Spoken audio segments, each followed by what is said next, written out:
Plasma के बारे में हम सीखेंगे। प्लाज्मा क्या है? रक्त का मैट्रिक्स है।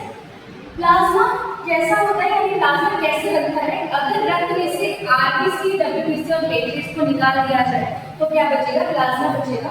प्लाज्मा एक हल्के पीले रंग का द्रव होता है और इसका हल्का पीला रंग यूरोबिलिनोजन नाम के वर्णक के कारण होता है। नोट क्या है? यूरोबिलिनोजन का निर्माण कहाँ पे होगा? यकृत या लिवर के अंदर होगा।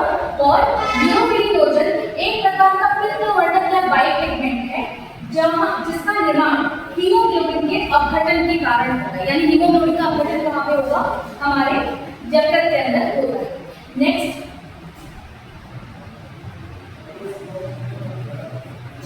इसके बारे में देखते हैं। यूरोबिलिनोजन के प्रकार कौन से होंगे?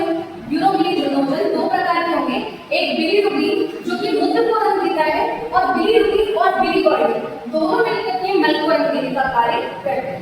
प्लाज्मा का संघनन क्या होगा? प्लाज्मा का संघनन होता है, प्लाज्मा में एक होता है तरल और एक होगा ठोस। तरल में जल पाया जाता है और जल 90 से 92% तक होगा। ठोस 8 से 10% तक पाया जाता है। ठोस में दो प्रकार के ठोस होंगे, एक तो कार्बनिक ठोस और एक अकार्बनिक ठोस। कार्बनिक ठोस के अंदर हम लोग आयरन, लवण और गैसों के बारे में पढ़ते हैं। आयरन में sodium, potassium, ferrous ion, calcium, magnesium, chloride और बाइकार्बोनेट आयन देखते हैं, और यहाँ पर क्लोराइड आयन सर्वाधिक मात्रा में उपस्थित होता है। लवण NaCl2, KCl और NaCl पाया जाता है, और NaCl सामान्य लवण होता है।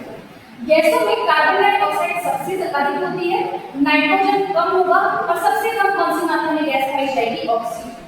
प्लाज्मा प्रोटीन के बारे में, यहाँ पर कार्बनिक ठोस में हम लोग प्लाज्मा प्रोटीन, पोषक पदार्थ और उत्सर्जक पदार्थों को लेते हैं। प्लाज्मा प्रोटीन 3 प्रकार के होंगे, एल्ब्यूमिन, ग्लोबुलिन और स्कंदन प्रोटीन। यहाँ पर पोषक पदार्थों में glucose, fructose, protein, vitamin, minerals और अमाइनो एसिड देखा जाता है, जबकि उत्सर्जक पदार्थों में यूरिया, क्रिएटिन और क्रिएटिनिन नाम का उत्सर्जक पदार्थ पाया जाता है।